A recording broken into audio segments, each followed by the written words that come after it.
Well, it's official. Today, the phrase, once you go black, you don't go back, gets filed under bullshit. Yes, these are the bicycle rants. The saying should be, once you go black, you actually go way back. Like back to colonial times. After having a black president for 8 years, America went running back to the white president. Which is to be expected, I guess. Didn't think they'd run so fast they would blow by all the sensible candidates and land on Trump. And I'm not one of these people who believes that everyone who voted for Donald Trump is a bigot. I don't believe that.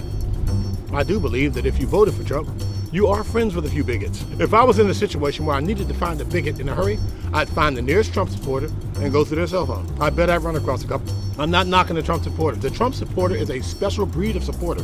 They have an amazing talent that most people do not possess. They have this ability to wade through all the vile, disgusting remarks and see goodness where there is none.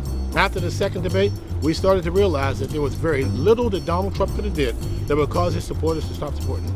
He actually said, I could stand in the middle of Fifth Avenue and shoot somebody and I wouldn't lose any voters, okay?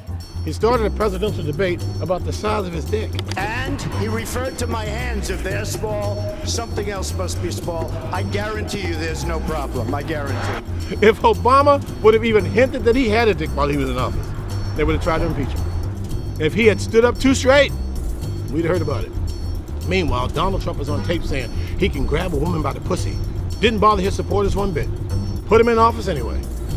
You know, there's not many jobs a person wouldn't be fired from after a quote like that was made public. You couldn't get a job as a bouncer at a strip club saying something like that.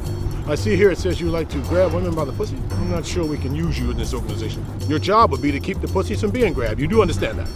Kind of sad when you think about it. Couldn't even find a worthwhile act to perform at the inauguration. 3 doors down. How far down the list did you have to go before you got these jokers?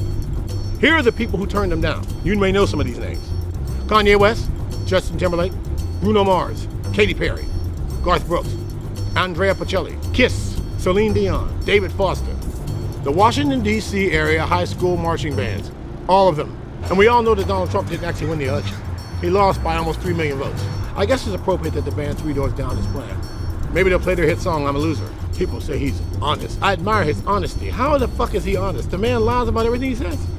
Honesty is best when it has a little bit of truth to it. He's an honest liar.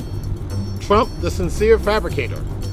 Can't erase it, so embrace it. This is what Donald Trump believes. If you say something that's ignorant, racist, or inappropriate, do not take it back or apologize. You double down on it. Say it again.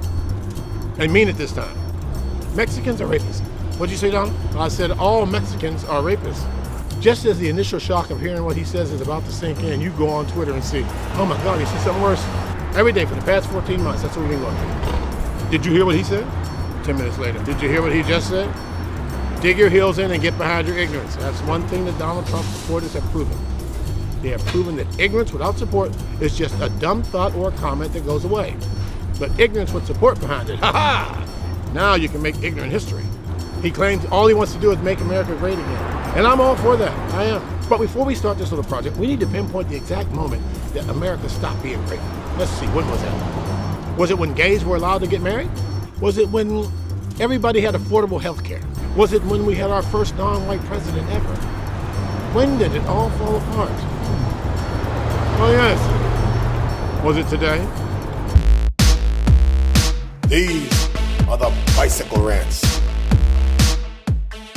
The Bicycle Rants, posting 1 p.m. every other day of the week.